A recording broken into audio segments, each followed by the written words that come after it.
Mga ka-daily, kilalanin natin ang isang librong naging game changer para sa maraming tao, ang The 4-Hour Workweek ni Timothy Ferriss. Dito ipinakilala niya ang konsepto ng lifestyle design. Ang ideya na hindi mo kailangang magpakapagod sa tradisyonal na 9-to-5 job at maghintay ng 60 years old o retirement bago mo maranasan ang ginhawa. Sa halip, pwede mong ayusin ang buhay mo ngayon para makapagtrabaho ng mas maikli, makapamuhay kahit saan, at magkaroon ng kalayaan sa oras. Ang mensahe ng libro ay malinaw.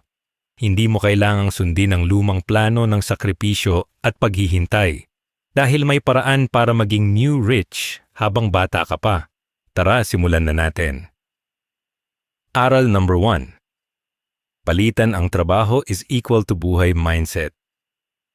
Let us be real, ka-daily. Marami sa atin ang lumaki sa mindset na ang sukatan ng tagumpay ay kung gaano kakapagod sa dulo ng araw. Sanay tayo sa ideya na kapag hindi ka laspag sa trabaho, ibig sabihin ay hindi ka sapat na nagsisikap para sa pamilya mo. Ang tingin natin sa sarili natin ay nakadikit na mismo sa posisyon na nakasulat sa ID natin. Kung ikaw ay isang call center agent, factory worker, or opisina manager, madalas nakakalimutan mo na may buhay ka pa sa labas ng cubicle mo. Pero ayon nga sa tinuturo ni Timothy Ferriss sa The 4-Hour Workweek, ang trabaho ay dapat na tool lang para makuha mo ang kalayaan mo, hindi isang malaking kulungan na uubos ng buong kabataan mo. Isipin mo na lang kung ilang mahahalagang okasyon na ang pinalampas mo dahil lang sa takot ka na mag-leave o kaya naman ay nag-overtime ka para sa kumpanya na madali ka namang mapapalitan kung sakaling may mangyari sa iyo. Panahon na para baguhin ang laro na iyan at mapagtanto na ang buhay mo ay hindi lang umiikot sa pagiging empleyado dahil mas malawak ang mundo sa labas ng opisina mo. Ngayong araw na ito, ka-daily, gusto kong itanong sa iyo kung ano talaga ang mga bagay na pangarap mong gawin kung hindi mo na kailanganing isipin ang pera o ang utos ng boss mo. Madalas kasi kapag tinatanong ang isang Pinoy kung ano ang gusto niya sa buhay, ang sagot agad ay magkaroon ng magandang trabaho o mataas na promotion. Iyan ang malaking pagkakamali dahil pinagpalit natin ang identity natin sa isang pirasong kontrata. Subukan mong i-separate ang tunay na ikaw mula sa trabahong nagbibigay sa iyo ng buwan ng sahod ngayon. Ikaw ay isang tao na may mga talento, hilig, at pangarap na walang kinalaman sa ginagawa mo mula 8:00 ng umaga hanggang 5:00 ng hapon. Kapag naintindihan mo na ang posisyon mo sa kumpanya ay isang maliit na bahagi lang ng pagkatao mo, doon mo sisimulang maramdaman ang tunay na kalayaan. Hindi ka nabuhay sa mundong ito para lang mag-ambag sa kita ng korporasyon habang unti-unting namamatay ang mga pansarili mong pangarap. Isang napaka-importanting hakbang na dapat mong gawin ngayon ay ang pag-set ng oras para sa sarili mo bago mo pa ibigay ang lakas mo sa kumpanya. Karamihan sa atin, paggising pa lang sa umaga, ang unang binubuksan ay ang email sa trabaho o ang GC ng opisina para tingnan kung may bago ng utos. Ginagawa nating priority ang mga bagay na nagpapayaman sa iba habang ang sarili nating kapakanan ay iniiwan natin sa huli. Bakit hindi mo subukan na maglaan ng kahit 1 hour sa madaling araw para sa sarili mong growth, para sa pagbabasa o para sa pagpaplano ng sarili mong negosyo? Ito ang tinatawag na pagbawi sa kontrol ng oras mo na matagal mo nang ipinamigay ng libre. Kapag nauna mong asikasuhin ang sarili mo, mas magiging malinaw ang direksyon ng buhay mo at hindi mo na mararamdaman na parang robot ka na sumusunod lang sa agos ng daily routine.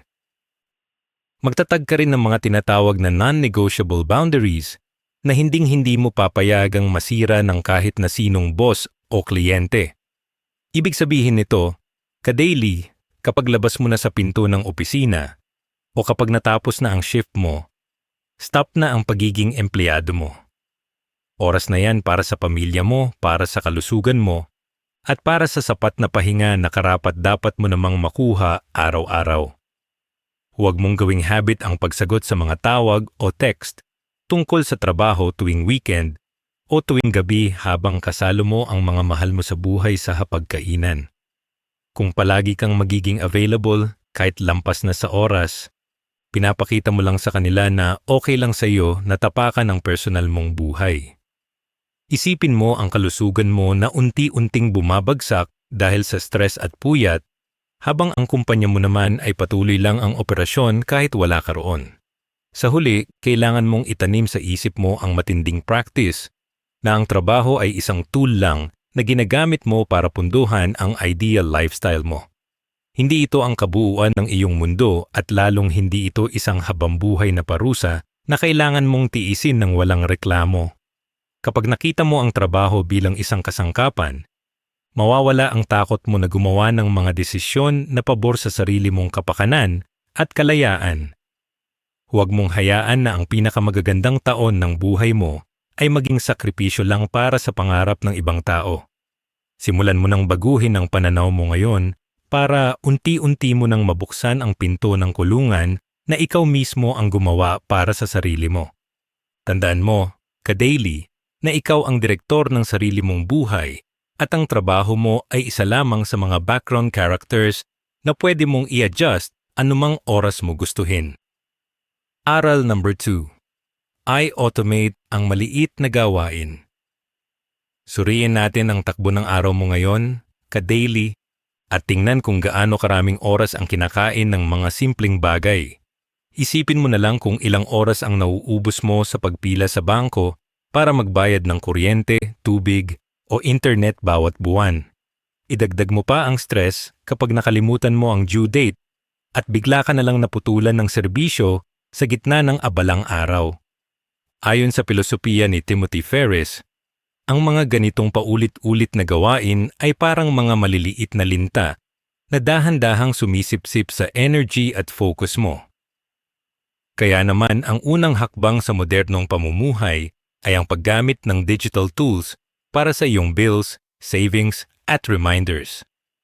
Pwede mong iset up ang mga financial applications sa smartphone mo para magpadala ng alert ilang araw bago ang bayaran, o kaya ay i-link ang mga accounts mo para isang pindot na lang ay settled na ang lahat. Sa halip na magsayang ka ng kalahating araw sa biyahe at pila, nagawa mo ang lahat ng transaksyon habang humihigop ng kape sa loob ng 5 minuto lang. Isa pang napakagandang diskarte na magpapabago sa takbo ng pananalapi mo ay ang pagset ng auto-transfer para sa iyong ipon at investments, ka-daily. Karamihan sa atin kapag sumahod ay manumanong nagbibilang kung magkano ang itatabi, at madalas ang natitira na lang pagkatapos ng gastos ang napupunta sa savings na kadalasan ay zero pa nga. Baguhin mo ang sistema sa pamamagitan ng pag-automate ng prosesong ito gamit ang online banking feature ng iyong account. Sa mismong araw ng sahod mo, hayaan mo ang system na kusa at automatikong maglipat ng fixed amount o 10% ng kita mo papunta sa digital banks o sa investment platforms mo tulad ng Pag-ibig MP2 o mutual funds. Sa paraang ito, hindi mo na kailangang dumaan sa matinding self-discipline o tukso dahil hindi mo na nakikita ang pera na dapat ay nakatabi na. Ang automation na ito ang magsisigurong lumalago ang wealth mo buwan-buwan nang hindi mo man lang pinagpapaguran o iniisip ng paulit-ulit ang paglilipat ng pondo. Huwag ka ring matakot na i-delegate ang mga paulit-ulit na physical tasks o errands sa mga maaasahang delivery apps at online services na available na ngayon sa bansa natin. Maraming tao ang nag-aaksaya ng buong Sabado o Linggo sa pagpunta sa palengke, grocery, o pagpapadala ng mga parsela para sa kanilang maliit na negosyo, habang pwede naman itong ipagawa sa iba.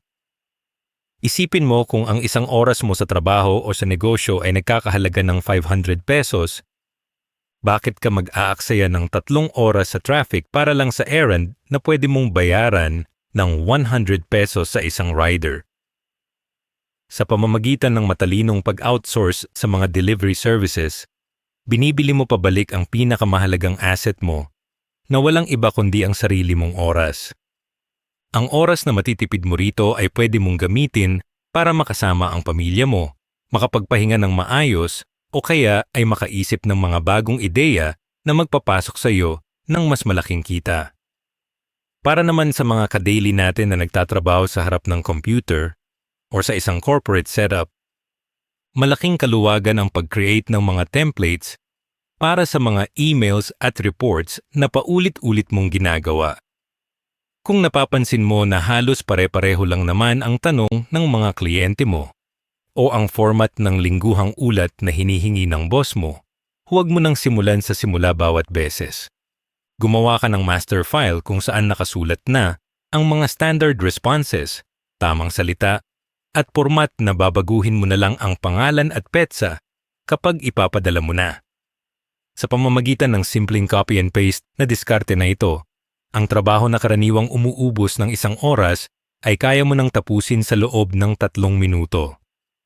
Ipinapakita nito na hindi mo kailangang maging laspag sa pagpindot ng keyboard para patunayan na produktibo ka, kundi kailangan mo lang maging matalino sa paghawak ng mga paulit-ulit na gawain.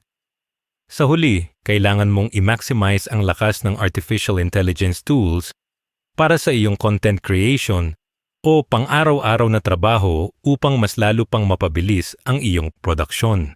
Nabubuhay tayo sa panahon kung saan ang teknolohiya ay kaya nang gumawa ng unang draft ng sulat, mag-ayos ng schedule o magbigay ng mga outline para sa iyong mga proyekto sa loob lang ng ilang segundo.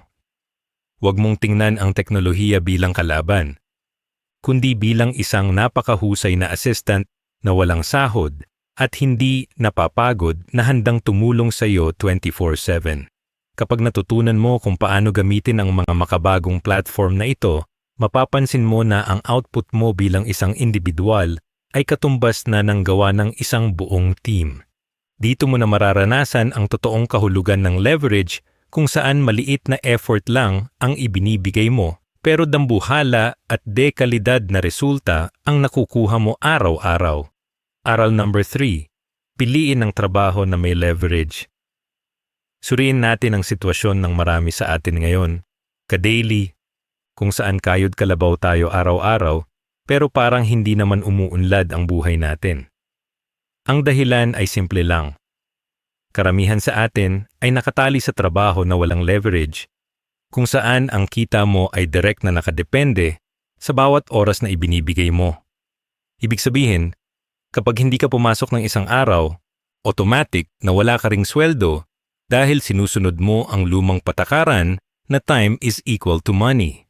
Ayon sa turo ni Timothy Ferris, ang sikreto para makawala sa ganitong bitag ay ang paghahanap ng mga skill na mataas ang demand sa merkado pero napakababa naman ng supply ng mga taong nakakagawa nito. Kapag nag-focus ka sa pag-aaral ng mga specialized skills tulad ng high-ticket digital marketing, data analysis, or automation programming, hindi mo na kailangang magmakaawa sa trabaho dahil ang mga malalaking kumpanya na mismo ang mag-aagawan sa serbisyo mo at mag-aalok ng malaking sahod. Isa pang napakahalagang aspeto ng leverage ay ang pagpili sa mga trabaho o career na pwede mong gawin kahit saan o yung tinatawag nating remote-friendly lifestyle, ka-daily. Isipin mo na lang kung gaano kalaki ang mababago sa buhay mo kung ang opisina mo ay ang kwarto mo mismo, ang paborito mong kafe o kahit isang cottage sa tapat ng beach sa probinsya. Kapag ang trabaho mo ay hindi nangangailangan ng physical attendance sa isang siksikang syudad, matatapos na ang kalbaryo mo sa araw-araw na traffic, pamasahe at pagod sa pagko-commute.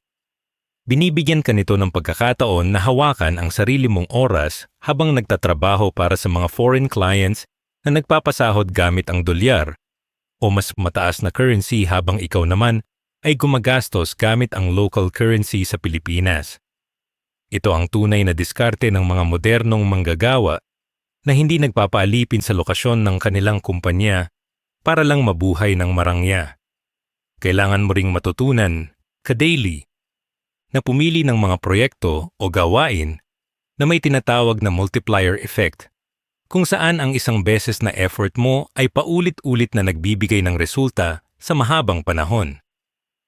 Isipin mo ang pagkakaiba ng isang karpintero na binabayaran lang kapag may ginagawang upuan, kumpara sa isang designer na gumawa ng isang digital blueprint ng furniture na pwede niyang ibenta online ng libu-libong beses nang hindi na niya kailangang gumawa ulit ng bago. Iyan ang lakas ng multiplier effect na binabanggit sa The 4-Hour Workweek, kung saan ang focus mo ay lumikha ng assets sa halip na magbenta lang ng lakas paggawa.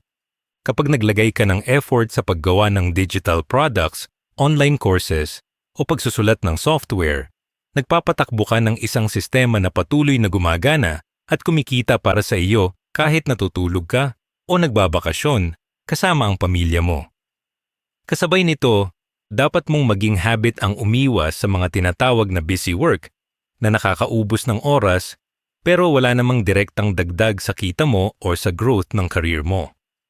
Maraming tao sa opisina ang akala mo ay napaka-productive dahil laging nakaharap sa computer, mabilis mag-type at laging abala sa pag-aayos ng mga folders o pagsagot sa mga walang kwentang usapan sa email.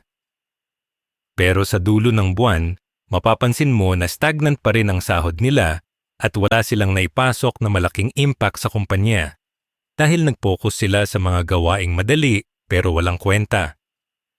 Huwag kang papayag na maging biktima ng ilusyon ng pagiging busy dahil ang tunay na sukatan ng tagumpay ay ang resulta at hindi ang dami ng pawis na pumatak sa noo mo habang ginagawa ang mga bagay na pwede naman sanang alisin o iwanan na lang. Sa huli, ang pinakamatalinong desisyon na magagawa mo ngayon ay ang mag-invest sa mga skills na madaling i-scale tulad ng digital marketing, automation, o digital teaching. Ang ibig sabihin ng scalable skill ay isang kakayahan na kapag ginamit mo ay kayang mag-serve ng 10, 100, o kahit 1,000,000 tao nang sabay-sabay nang hindi nadadagdagan ng pagod mo. Halimbawa, kapag nagturo ka sa isang classroom, limited lang sa 30 students ang kaya mong hawakan. Pero kapag ginawa mo itong digital course, unlimited na tao sa buong mundo ang pwedeng matuto sa iyo ng sabay-sabay. Dito mo makikita na ang pag-unlad ay hindi tungkol sa pagtatrabaho ng mas matagal o mas matindi, kundi tungkol sa pagpili ng tamang lever na magpapalaki sa bawat galaw mo. Simulan mo nang hubugin ang sarili mo sa mga ganitong larangan para maranasan mo ang buhay na may kalayaan at walang limitasyon ang kita. Aral number 4, gamitin ang prinsipyo ng 80-20. Pag-usapan naman natin ang tungkol sa pagod mo ka-daily. Napapansin mo ba na kahit anong kayod mo mula umaga hanggang gabi, parang hindi naman nagbabago ang laman ng wallet mo at lalong hindi nababawasan ang stress mo? Dito pumasok ang turo ni Timothy Ferriss tungkol sa tinatawag na Pareto Law, kung saan sinasabi na 80% ng lahat ng resulta na nakukuha mo ay nanggagaling lamang sa 20% ng iyong mga pagsisikap. Ibig sabihin, sa 10 bagay na ginagawa mo araw-araw sa trabaho o sa negosyo mo, may 2 bagay lang dyan na talagang nagpapasok ng malaking kita o nagbibigay ng tunay na pag-unlad. Ang kailangan mong gawin ngayon ay maupo, kumuha ng papel, at tukuyin kung ano ang 2 bagay na iyon para doon mo ibuhos ang buong lakas mo. Kapag nalaman mo kung aling core activities ang may pinakamataas na balik sa iyo, doon mo masisimulang baguhin ang takbo ng iyong career at pananalapi nang hindi ka na nalalagasan ng labis na enerhiya. Ang susunod na hakbang na nangangailangan ng matinding lakas ng loob ay ang pag-cut o pag-alis sa mga gawain na wala namang totoong impact sa buhay mo ka-daily. Marami sa atin ang takot mag-say no sa mga utos o pakiusap na alam naman nating mag-aaksaya lang ng oras natin, pero ginagawa pa rin natin para lang maging kaaya-aya sa paningin ng iba. Isipin mo ang mga pagpupulong sa opisina na inaabot ng 2 oras, pero pwede naman palang idaan na lang sa isang maikling email, o kaya ay ang pag-entertain sa mga reklamo ng mga taong wala namang balak bumili sa negosyo mo. Kapag patuloy mong pinahihintulutan ang mga gawaing ito na kainin ang schedule mo, ninanakawan mo ang sarili mo ng pagkakataon na umasenso. Alisin mo ang mga distractions, bawasan ang mga walang kabuluhang meeting, at magkaroon ng tapang na iwanan ang mga bagay na nagpapabisi lang sa iyo pero hindi ka naman pinaparamihan ng kita. o natutulungan sa iyong personal growth. Kung ikaw naman ay may sariling negosyo o nagpo-provide ng serbisyo bilang isang freelancer, napakahalaga na mag-focus ka lamang sa iyong high-value clients o projects.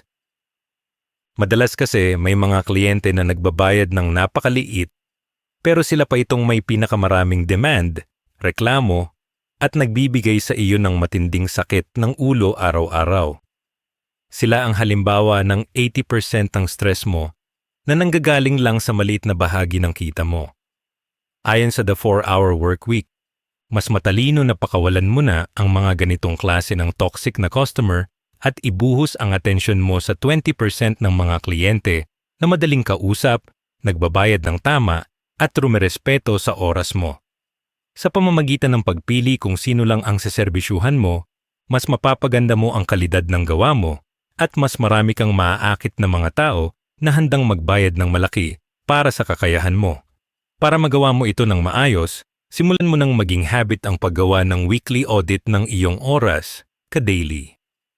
Tuwing dulo ng linggo, balikan mo ang mga nagdaang araw at tingnan mo kung saan talaga napunta ang mga oras mo mula Lunes hanggang Biyernes. Isulat mo kung ilang oras ang nagamit mo sa mga produktibong gawain kumpara sa mga oras na nakatitig ka lang sa screen, sumasagot sa mga chismis sa GC, o nag-aayos ng mga bagay na wala namang kwenta.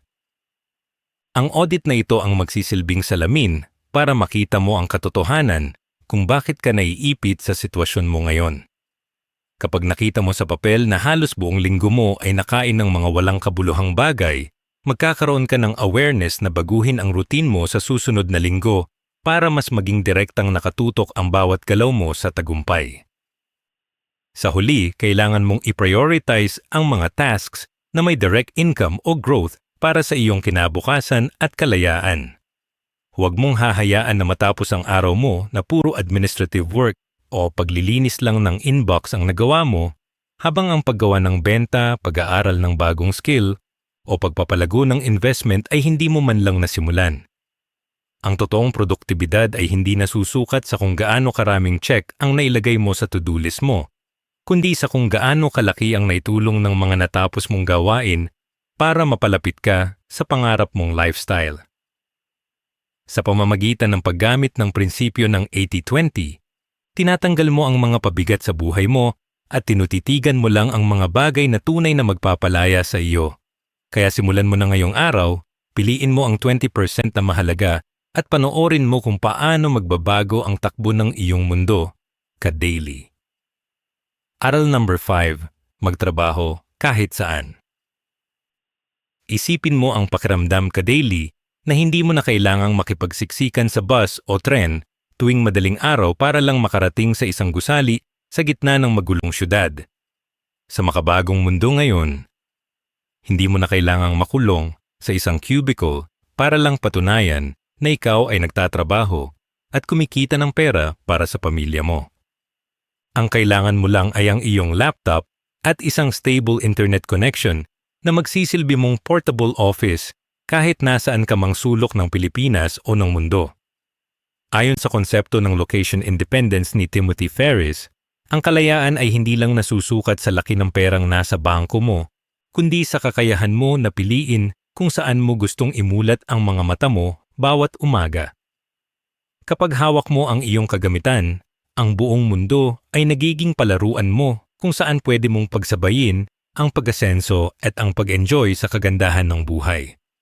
Upang maging matagumpay ang ganitong setup, maaari kang maghanap ng mga co-working spaces o mga cafe na conducive para sa pagiging produktibo mo ka-daily. Marami sa ating mga kababayan ang nahihirapan mag-focus sa loob ng bahay dahil sa ingay ng mga kapitbahay, tahol ng aso, o kaya naman ay ang tukso na humiga na lang sa kama at matulog buong araw. Ang pagpunta sa isang magandang cafe o shared office space ay nagbibigay sa iyo ng tamang environment, magandang sulyap sa paligid, at mabilis na internet na kailangan mo para matapos ang iyong mga gawain. Bukod sa nakakatagpo ka ng mga katulad mong digital workers, nagkakaroon ka rin ng disiplina na magtrabaho ng seryoso dahil nakikita mo ang iba na seryoso rin sa kanilang mga laptop. Ang ganitong pagbabago ng kapaligiran ay nagbibigay ng bagong inspirasyon at lakas ng isip para mas mapaganda mo ang kalidad ng mga output na ipinapadala mo sa mga kliyente mo. Dapat mong i-maximize ang lahat ng remote work opportunities na patuloy na lumalago sa ating bansa at sa labas ng bansa ngayon. Huwag kang makontento sa mga tradisyonal na kumpanya na humihingi ng physical presence mo mula Lunes hanggang Biyernes kung ang trabaho mo naman ay kaya namang gawin sa harap lang ng screen. Maghanap ka sa mga online platform ng mga foreign employers na pinahahalagahan ang output kaysa sa oras na iginugol mo sa loob ng isang pisikal na opisina. Ang kagandahan sa remote work ay binibigyan ka nito ng pagkakataon na makatipid sa pamasahe, sa mamahaling pagkain sa labas, at sa mga formal na kasuotan na madalas ay kinakain lang ang sweldo mo. Kapag nakuha mo ang ganitong klasing trabaho, unti-unti mo nang mararamdaman ang pagbabalik ng hawak mo sa sarili mong oras at buhay. Gayunpaman, ang pagtatrabaho habang naglalakbay o nasa ibang lugar ay nangangailangan pa rin na mag-set ka ng malinaw na routine para hindi ka mapag-iwanan ng mga deadlines mo ka-daily. Hindi ibig sabihin na dahil nasa tapat ka ng beach o nasa isang magandang probinsya, ay puro bakasyon na lang ang gagawin mo mula umaga hanggang gabi. Ang totoong diskarte ng isang digital nomad ay ang marunong maglaan ng fixed hours kung kailan niya tututukan ng kanyang laptop para tapusin ang lahat ng commitments bago tuluyang mag-enjoy sa lugar. Maaari mong piliin na magtrabaho ng 4 hours sa madaling araw habang natutulog pa ang iba, para pagdating ng tanghali ay malaya ka ng mamasyal at kumain ng mga lokal na pagkain nang walang iniisip na backlogs.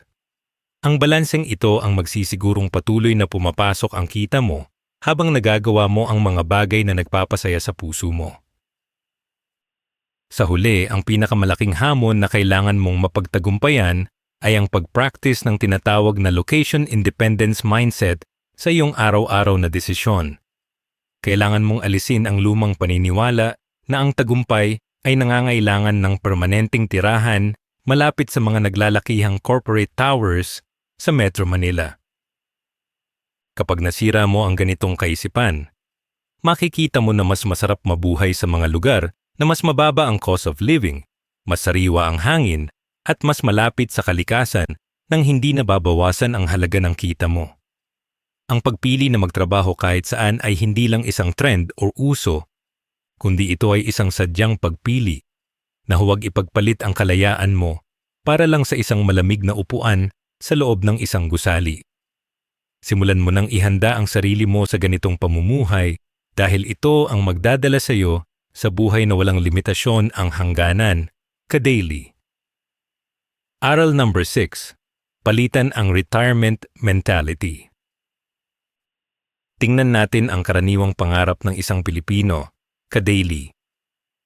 Madalas nating marinig na kailangan nating magkayod marino sa loob ng 40 years para pagdating ng edad na 60 or 65 years old ay pwede na tayong mag-relax, mag-alaga ng manok o mag-travel. Ang tawag ni Timothy Ferriss dito ay ang lumang retirement mentality at ayon sa kanya, ito ay isang malaking sugal na madalas ay talo ka sa huli. Bakit mo hihintayin na tumanda ka, humina ang tuhod mo at mawalan ka ng lakas bago mo simulang i-enjoy ang perang pinagpaguran mo buong buhay?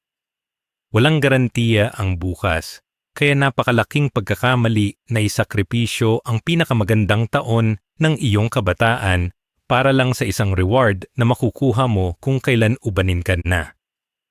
Panahon na para wasakin ang ganitong kaisipan at tanggapin na ang tunay na layunin ng buhay ay ang mag-enjoy habang malakas at may kakayahan ka pa. Ang solusyon na itinuturo sa The 4-Hour Workweek ay ang paggawa ng mga tinatawag na mini-retirements sa halip na iisang bagsakang pahinga sa dulo ng buhay mo, ka-daily. Ang mini-retirement ay ang pagkuha ng mga short breaks na tumatagal ng ilang linggo o ilang buwan para lumipat sa isang bagong lugar, mag-aral ng bagong hobby o simpleng magpahinga ng walang iniisip na trabaho. Sa halip na i-compress mo ang lahat ng saya sa huling bahagi ng buhay mo, ipinamamahagi mo ang mga sandali ng kalayaan sa buong takbo ng iyong career habang ikaw ay bata pa. Isipin mo na lang kung gaano kasaya na tuwing matatapos ang isang malaking proyekto ay may panahon ka na magstay sa isang tahimik na probinsya para mag-recharge ng isip at katawan. Ang ganitong diskarte ay nagpapanatili ng apoy sa puso mo para hindi ka ma-burnout sa araw-araw na pakikipagsapalaran sa buhay. Para magawa ito, kailangan mong baguhin ang paraan ng pag-allocate mo sa iyong mga naiipon na pondo ka-daily. Sanay tayo na itabi ang lahat ng pera sa bangko para sa future na hindi naman natin sigurado kung darating, habang tinitiis natin ang kasalukuyan na puno ng pagod at stress. Huwag mong matigilan ang sarili mo sa pag-iipon lang para sa mga material na bagay o sa iyong katandaan, kundi maglaan ka rin ng pondo para sa mga makabuluhang experiences ngayon pa lang.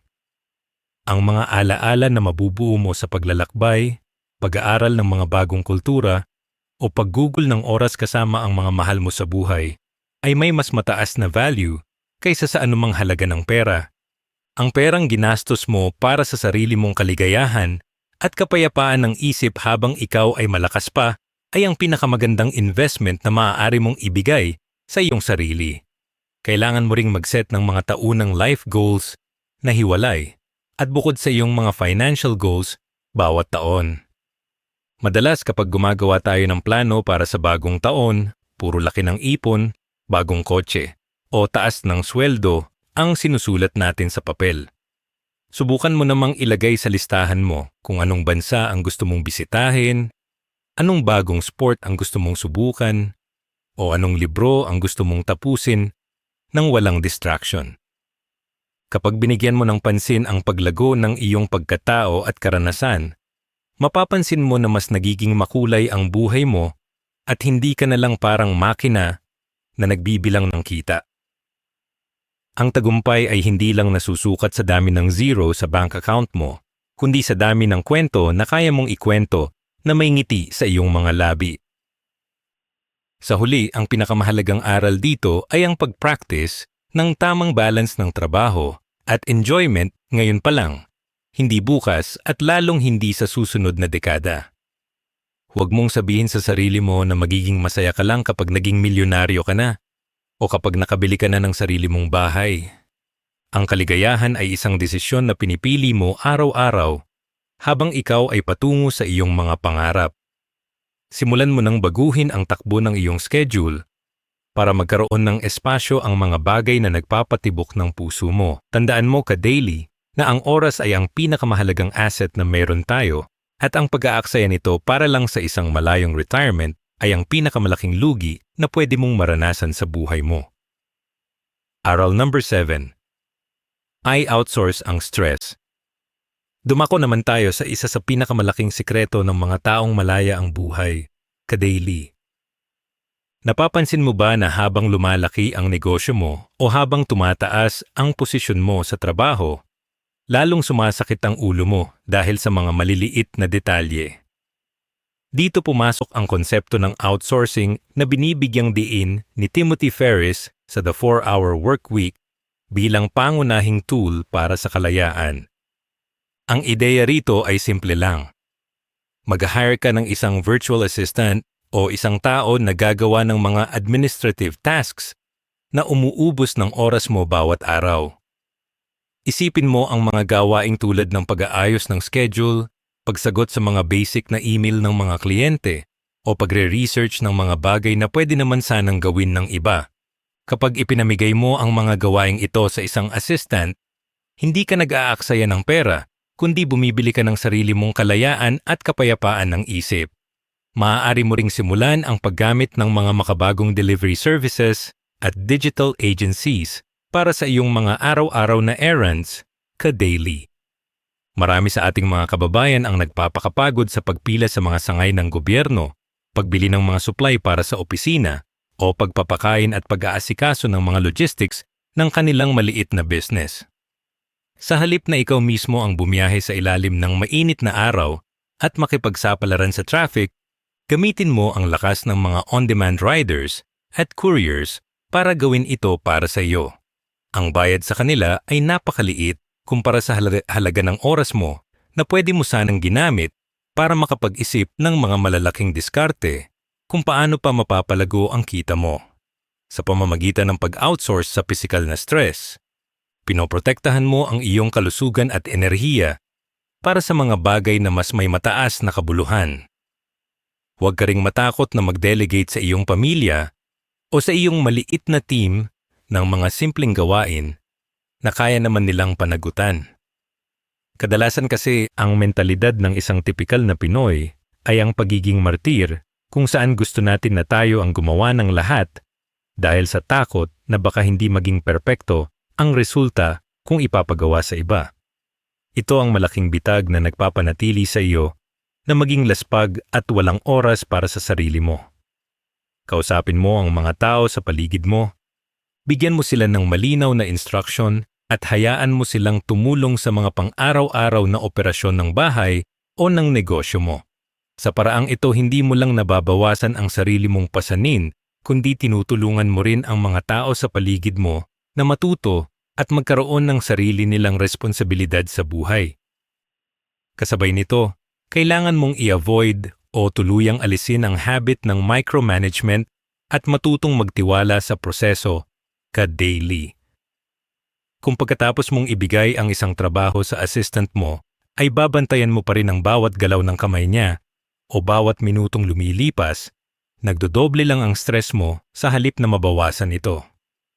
Ang susi sa matagumpay na delegation ay ang pag-set ng malinaw na pamantayan o rules kung ano ang itinuturing na dekalidad na output.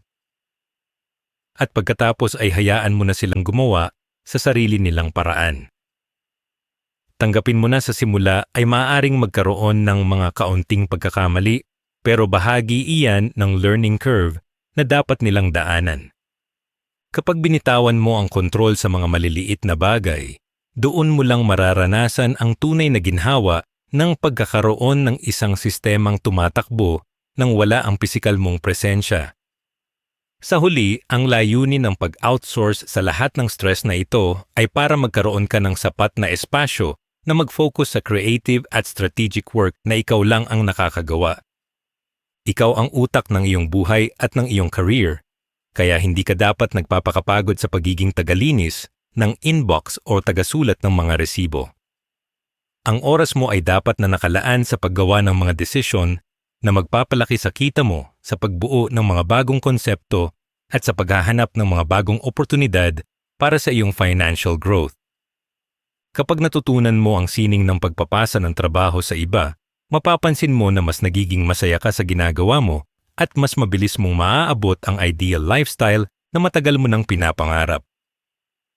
Simulan mo nang bitawan ang mga bagay na nagpapabigat sa iyo ngayon para makalipad ka ng mas mataas, ka-daily.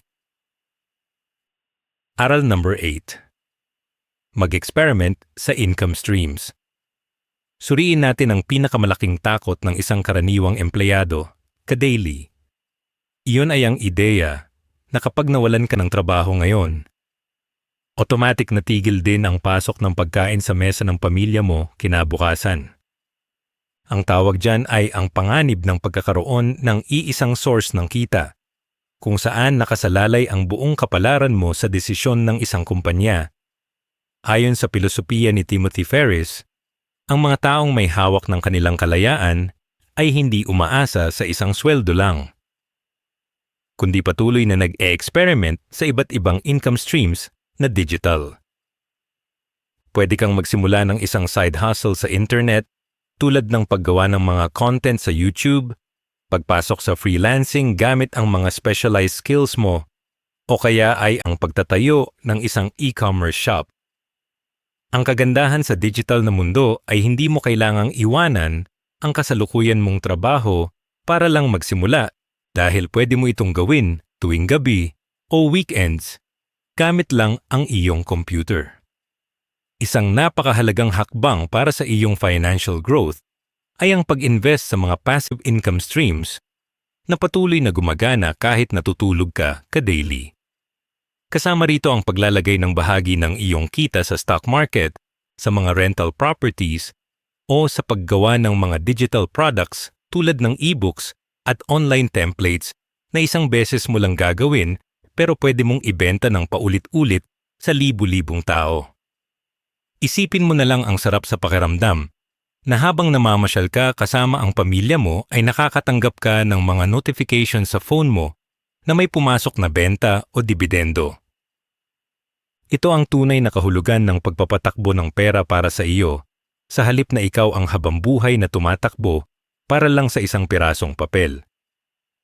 Kapag nagkaroon ka ng mga ganitong sistema, unti-unting mababawasan ang stress mo sa buhay dahil alam mo na protektado ang kinabukasan mo.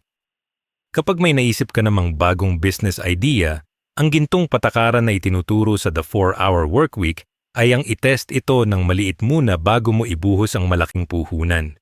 Maraming Pinoy ang nagkakamali na nagre-resign agad sa trabaho at inuubos ang buong separation pay para magtayo ng isang pisikal na tindahan o restaurant nang hindi man lang sinusubukan kung may bibili ba talaga sa kanila.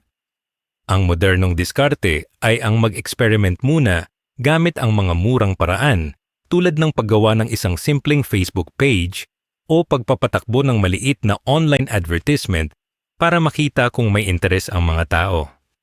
Kung makita mo na marami ang nagtatanong at handang magbayad, doon mo palang simulan na palakihin ang operasyon ng dahan-dahan. Sa pamamagitan ng ganitong pagtest, naiiwasan mo ang malaking lugi at napoprotektahan mo ang iyong pinaghirapang ipon mula sa mga maling desisyon. Dapat mo ring gamitin ang lakas ng mga online platforms ngayon para magkaroon ng global reach ang iyong mga produkto o serbisyo ka-daily. Huwag mong limitahan ang sarili mo sa pagbebenta lang sa mga kapitbahay mo o sa loob ng iyong lungsod, kung ang internet naman ay nagbibigay sa iyo ng access sa milyon-milyong tao sa buong mundo. Kung ikaw ay isang graphic designer, writer, o nagbebenta ng mga digital services, maaari kang maghanap ng mga kliyente sa ibang bansa na handang magbayad ng mas mataas na halaga para sa kalidad ng gawa mo. Ang ganitong diskarte ay nagbibigay sa iyo ng matinding proteksyon laban sa lokal na krisis sa ekonomiya dahil ang kita mo ay nanggagaling sa iba't ibang bansa at iba't ibang currency. Ang pagiging bukas ng isip mo sa pandaigdigang merkado ang magiging susi para tuluyan mong ma-scale ang iyong kita sa susunod na antas. Sa huli, kailangan mong matutunan ang sining ng mabilis na pag-pivot o pagbabago ng direksyon kung makita mo na hindi na kumikita o hindi na nagbibigay ng resulta ang isang ideya. Huwag kang matali sa isang negosyo o proyekto dahil lang sa nanghihinayang ka sa oras at perang nagastos mo na sa simula kung ang katotohanan naman ay patuloy ka lang nitong hihilahin pababa. Ang isang matalinong innovator ay marunong tumanggap ng pagkakamali, kinukuha ang mga aral, at mabilis na lumilipat sa susunod na mas magandang oportunidad nang walang dalang sama ng loob. Ang buhay ay isang malaking serye ng mga eksperimento, at ang bawat binaligtad mo na ideya ay naglalapit sa iyo sa tamang formula na magpapalaya sa iyo. Kaya huwag kang matakot na sumubok ng mga bagong bagay ngayon, ka-daily. Dahil ang susunod mong subok ang maaaring maging simula ng iyong habambuhay na kalayaan. Aral number 9. I-design ang lifestyle na gusto mo. Naisip mo na ba, ka-daily, kung bakit tila baligtad ang takbo ng buhay ng marami sa atin?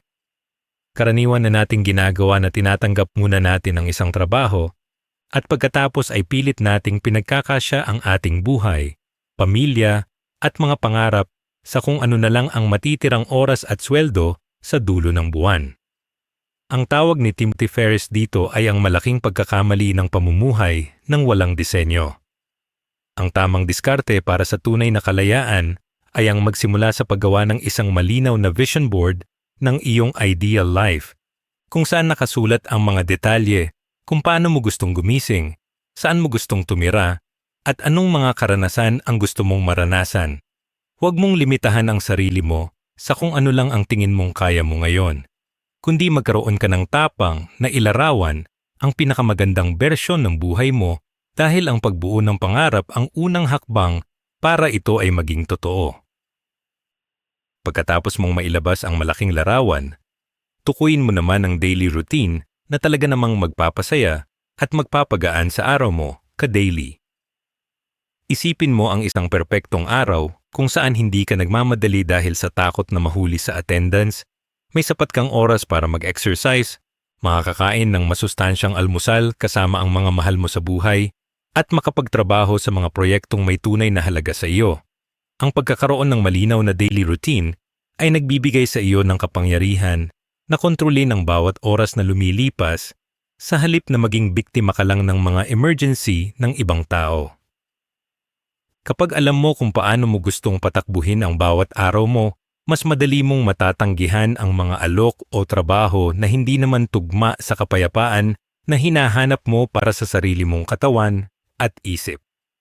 Ang gintong patakaran sa The 4-Hour Workweek ay ang i-align ang trabaho sa iyong lifestyle at hinding-hindi ang baligtad nito. Ibig sabihin, ang trabaho o negosyo mo ang dapat na sumunod at magsilbi sa uri ng buhay na pinili mo para sa sarili mo. Kung ang pangarap mo ay ang makapaglakbay ng madalas o ang magpalaki ng iyong anak ng personal, huwag kang kukuha ng posisyon na magpapakulong sa iyo sa loob ng isang opisina ng 6 na araw sa isang linggo kahit gaano pa kalaki ang alok na sahod nito. Piliin mo ang mga career o proyekto na nagbibigay sa iyo ng espasyo para magawa ang mga personal mong layunin dahil ang tunay na kayamanan ay hindi nasusukat sa dami ng perang naiipon mo kundi sa dami ng kalayaan na mayroon ka para mabuhay ayon sa sarili mong mga patakaran. Kailangan mo ring mag-set ng mga tinatawag na freedom metrics sa halip na puro financial metrics lang ang binabantayan mo sa iyong buhay ka-daily. Ang freedom metrics ay ang pagsukat kung gaano karaming oras ang hawak mo bawat linggo, kung gaano kakalaya na magtrabaho mula sa iba't ibang lokasyon, at kung gaano kaganda ang estado ng iyong kalusugan at relasyon sa pamilya. Madalas kasi ay nakatutok lang tayo sa pagpapalaki ng numero sa bank account natin, habang unti-unti namang nauubos ang oras natin para sa mga anak natin, o kaya naman ay bumabagsak na ang ating katawan dahil sa tindi ng pagod. Balansehin mo ang pananaw mo sa tagumpay sa pamamagitan ng pagpapahalaga sa kalidad ng iyong oras dahil ang pera na kinita mo ay walang kwenta kung wala ka namang kalayaan at lakas para i-enjoy ito kasama ang mga taong mahalaga sa iyo. Sa huli, gumawa ka ng isang konkretong plano para ma-achieve ang lifestyle na ito ng step by step at huwag mong asahan na magbabago ang lahat sa loob lang ng isang gabi. Simulan mo sa pagbawas ng mga maliliit na gastusin na nagtatali sa iyo sa trabahong ayaw mo at dahan-dahang maglaan ng oras para sa pagbuo ng mga digital assets na magpapalaya sa iyo sa hinaharap. Ang bawat maliit na desisyon na ginagawa mo ngayon na pabor sa iyong kalayaan ay isang hakbang patungo sa buhay na ikaw mismo ang may hawak ng manibela. Huwag mong hayaan na ang lipunan o ang kumpanya mo ang magdikta kung paano mo uubusin ang mga natitirang taon ng buhay mo dito sa mundo. Magkaroon ka ng lakas ng loob na i-design ang buhay na gusto mo ngayon dahil ikaw ang nag-iisang arkitekto ng sarili mong kapalaran, ka-daily. Aral number 10. Mag-invest sa sarili. Para sa huling aral na magbubuklod sa lahat ng pinag-usapan natin, ka-daily, kailangan mong maunawaan ang pinakamahalagang katotohanan sa buhay. Ang pinakamalaking asset mo ay hindi ang iyong computer, hindi ang iyong bank account, at lalong hindi ang kumpanyang pinapasukan mo. Ang pinakamagandang investment na maaari mong gawin sa mundong ito ay ang pamumuhunan sa sarili mong kakayahan at pagkatao. Ayon kay Timothy Ferriss, ang mga taong nagtatagumpay sa bagong sistema ng mundo ay ang mga walang tigil sa paggastos para sa kanilang education, pagbili ng mga libro, pag-enroll sa mga online courses, at paghahanap ng mga mentors na naabot na ang mga pangarap na hinahangad nila. Huwag kang manghinayang na maglabas ng pera para sa mga bagay na magpapatalas ng isip mo dahil ang bawat bagong skill na natututunan mo ay isang karagdagang sandata na magagamit mo para mas mapabilis ang pag-asenso mo at mas mapalaki ang iyong halaga sa merkado. Kasabay ng pagpapalago ng iyong talino, kailangan mong i-prioritize ang iyong physical health bilang ang nag-iisang foundation ng iyong produktibidad, ka-daily. Walang silbi ang pagkakaroon ng dambuhalang kita o ang pagkakaroon ng isang automated na negosyo kung ang katawan mo naman ay nakaratay sa banig ng karamdaman dahil sa tindi ng pagpapabayad mo sa puyat, stress, at maling pagkain noong mga nakaraang taon. Isipin mo na ang utak mo ay nangangailangan ng sapat na tulog, tamang nutrisyon, at regular na galaw para makagawa ng mga malalaking desisyon na magpapalaya sa iyo sa kahirapan. Alagaan mo ang iyong katawan na parang ito ang pinakamahalagang makina na nagpapatakbo sa buong pangarap mo dahil kapag bumigay ang kalusugan mo, automatic na hihinto rin ang pag-ikot ng mundo na pinaghirapan mong itayo para sa iyong pamilya. Dapat mo ring i-develop ang iyong emotional intelligence para sa pagpapatibay ng mga relasyon sa mga tao sa paligid mo. Ang tagumpay sa modernong mundo ay hindi lang tungkol sa pagiging magaling sa harap ng laptop, kundi tungkol din sa kung paano mo kinakausap ang iyong mga kapwa-tao, paano mo pinapakitunguhan ang iyong mga kliyente, at paano mo pinoprotektahan ang kapayapaan sa loob ng iyong tahanan. Kapag mataas ang kontrol mo sa iyong emosyon, hindi ka basta-basta madadala ng galit tuwing may problema sa trabaho o tuwing may hindi pagkakaunawaan sa pamilya. Ang katatagan ng loob at ang kakayahang umunawa sa nararamdaman ng iba ang magiging susi mo para makabuo ng isang matatag na network ng mga totoong kaibigan at kasosyo na tutulong sa iyo na buhatin ang mga pangarap mo pataas. Mag-practice ka rin ng mindfulness araw-araw para mapanatili ang clarity o kalinawan ng iyong isip sa gitna ng napakagulong mundo ng internet. Napakaraming ingay, notifications, chismis, at peking tagumpay ang nakikita natin sa social media bawat minuto na madalas ay nagiging sanhi ng inggit, takot, at pag-aalala para sa ating kinabukasan. Maglaan ka ng kahit 10 minutes bawat umaga para maupo sa isang tahimik na sulok, huminga ng malalim, at pakalmahin ang iyong nagtatakbong isip bago mo simulan ang pagharap sa mga gawain mo. Ang ganitong simpleng practice ay nagbibigay sa iyo ng matinding focus para malaman mo kung aling mga bagay lang ang dapat mong bigyan ng pansin at aling mga bagay ang dapat mo nang dumaan lang at hinding-hindi mo na dapat pang kargahin sa puso mo. Sa huli, kailangan mong mag-commit sa isang habambuhay na proseso ng lifelong growth, kung saan tinatanggap mo na ang pagkatuto ay hindi natatapos sa araw na nakuha mo ang diploma mo sa paaralan. Ang mundo ay patuloy na nagbabago sa napakabilis na paraan, at ang mga taong tumitigil sa pag-aaral ang unang-unang mapag-iiwanan ng panahon at ng teknolohiya. Maging bukas ka sa mga bagong ideya, huwag kang matakot na maging bano sa simula tuwing may sinusubukan kang bagong sistema, at laging maging gutom sa mga aral na magpapabuti sa iyong buong pagkatao. Tandaan mo, ka-daily, na ang tunay na kalayaan ay nagsisimula sa loob ng iyong sariling isip. At kapag patuloy mong pinalalaki ang sarili mo, kusaring lalaki at luluwag ang mundong ginagalawan mo para sa iyong habambuhay na tagumpay at kapayapaan. Ka-daily, ang pinakaimportante sa lahat ng natutunan natin ay simple pero matindi. Hindi trabaho ang kabuuan ng buhay mo. Kung nakasanayan mong i-equate ang sarili mo sa posisyon o sa kumpanya, para kang nakakulong sa isang sistema na hindi naman talaga nagbibigay ng tunay na kalayaan. Ang mensahe ni Timothy Ferriss sa The 4-Hour Workweek ay malinaw. Pwede mong baguhin ang mindset mo ngayon, hindi bukas, hindi sa retirement. Ang trabaho ay dapat maging tool para makuha ang lifestyle na gusto mo, hindi bilang kulungan na nagdidikta ng oras at identity mo. Ka-daily, isipin mo. Kung may choice kang mag-spend ng oras sa pamilya, sa health, at sa passion mo, bakit mo pahahayaan na kainin ng trabaho ang buong pagkatao mo? Ang tunay na yaman ay oras at freedom. Kaya ang pinakamagandang maririnig mo ngayon ay ito. Palitan mo ang mindset dahil hindi trabaho ang buhay. Ikaw ang buhay. Kung nagustuhan ninyo ang videong ito, huwag kalimutang i-like at i-share. para mas ma-inspire pa kaming patuloy na gumawa ng mga puno at siksik sa aral na mga content kagaya nito. I-comment sa baba ang gustong aral na natutunan ninyo para makatulong din sa iba. At syempre, tulungan nyo kaming mag 100,000 subscribers. Maraming salamat po.